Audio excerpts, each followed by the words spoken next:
Hey guys, today's video I'm going to show you how to fix ChatGPT saying the email address that you provided is not supported. So first and foremost, this happens when ChatGPT flags your email address as untrustworthy. In such cases, what you have to do is you have to launch a browser, and at the top search bar type in ChatGPT and then open ChatGPT link. Now in here, under login, instead of simply typing your email address, what you will do is you will continue with your Google account, and it will access all the Google account that you have in your device.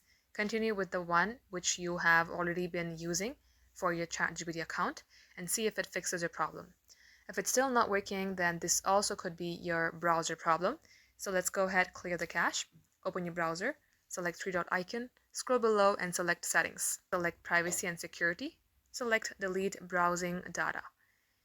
And right at this page, make sure this cookies and site data is selected. And also make sure that you know all the credentials before you get signed out of your ChatGPT or other sites. Then delete data, restart your device, try again, and it will work.